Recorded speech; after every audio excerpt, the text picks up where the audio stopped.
L'amour peut-il servir de morale? Thèse, la morale n'apparaît que lorsque l'on préfère l'autre à soi. L'amour est justement cet oubli total de soi-même. Antithèse, l'amour ne peut pas être la seule loi morale, car personne ne peut accepter de renoncer à soi-même. Thèse, l'amour est la base de la morale. En effet, il n'y a pas de valeur, le bien, le mal, qui préexisterait à nos actions. C'est l'intention qui donne la valeur. Dès lors, la conscience devient morale et doit rechercher la sincérité. L'amour est cette sincérité même. Premier argument, l'intention confère aux actions leur valeur.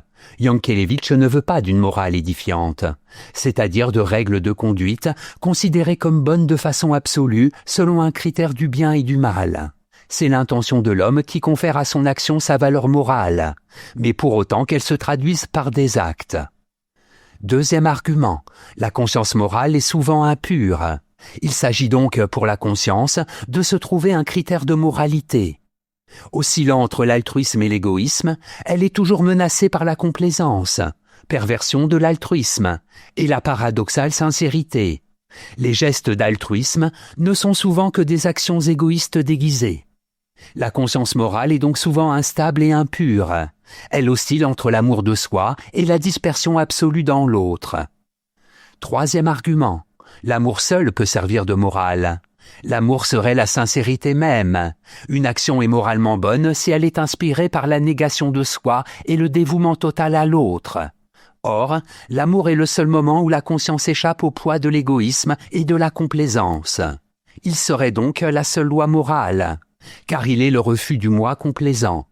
La vertu amoureuse, à l'instant de l'acte accompli pour l'amour de l'autre, exprime quelque chose de divin en l'homme. En bref, l'amour est une loi morale, la seule peut être acceptable. Il est en effet le seul moment où la conscience ne se regarde pas agir. Antithèse, l'amour demande un impossible sacrifice, celui de soi-même. En effet, si l'amour, en théorie, peut s'affirmer comme la seule loi morale, il est, en pratique, confronté à une impossibilité. Aucun homme ne peut renoncer à soi-même. Premier argument, l'amour n'est jamais tout à fait moral. Il semble que si la morale, l'amour, est une exigence, on ne puisse pourtant être complètement moral. Il faut en effet que l'on préfère sans restriction l'autre à soi-même, c'est-à-dire que l'on puisse renoncer à son propre plaisir, son propre intérêt et à son amour-propre. Pour être moral, le moi devrait donc accepter de faire le bien sans rien attendre en retour. Deuxième argument, l'homme ne peut accéder à l'amour des anges. Pour qu'apparaisse l'amour, il faut donc que disparaisse le moi, car l'amour ne peut connaître de limites. Le moi aime donc en renonçant à lui-même. Mais c'est impossible. Comment pourrais-je me défaire de tout mon moi? En me donnant à l'autre? Être sans aimer, ce n'est pas tout à fait être. Mais aimer sans être, ce n'est pas vraiment aimer.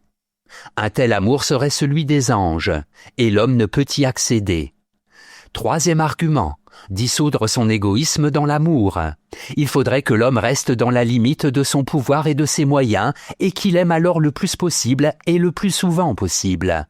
Il s'agit, nous dit Yankelevitch, de faire tenir un maximum d'amour dans un minimum d'être. C'est-à-dire que l'être aimant doit s'oublier le plus possible pour le plaisir de l'autre, mais sans jamais s'oublier totalement, puisqu'il ne le peut pas. En dissolvant sa conscience égoïste dans l'amour, autant qu'il est en son pouvoir, l'homme manifeste une partie du divin qui est en lui. En bref, l'amour, tel que le dit Yankelevitch, n'est pas à la mesure de l'homme, qui est incapable de nier son ego à ce point. Ce serait l'amour des anges. Synthèse, Yankelevitch n'a pas fondé de système. Ce qu'il a tenu à dire est tout simple. Aimer l'autre est un impératif inconditionnel. De cette sublime vertu, l'amour ou la charité, découlent toutes les autres vertus. Le courage, la fidélité, il faut du courage pour rester fidèle aux autres et à soi, la sincérité, qui donne leur valeur à nos actes, l'humilité et la modestie, l'exacte connaissance de nos propres limites, le sacrifice, le don de soi. La conscience morale que Yankelevitch nous présente est une conscience qui oscille sans arrêt entre deux extrêmes, qui ne peut jamais être sûre de la valeur de son choix. On peut dire qu'elle n'est ni ange ni bête, mais l'un et l'autre. En fait, selon Yankelevitch, la conscience morale est la mesure de l'homme, instable et impur. De plus, elle ne doit pas être recherchée hors de l'homme, écrite dans les livres ou prescrite par des commandements. Elle est en l'homme. Notes et commentaires, valeurs, qualité ou signification d'une chose abstraite, le vrai, le beau, le bien, etc. C'est à partir de Nietzsche que la notion de valeur a été introduite en philosophie. Nietzsche a critiqué de façon radicale les valeurs chrétiennes, trouvant l'origine de toute valeur chez l'homme. Citation : la loi morale n'existe presque pas. Aussi la tentation est grande de supprimer le presque et de la confondre avec quelque chose qui existe. Vladimir Yankelevitch.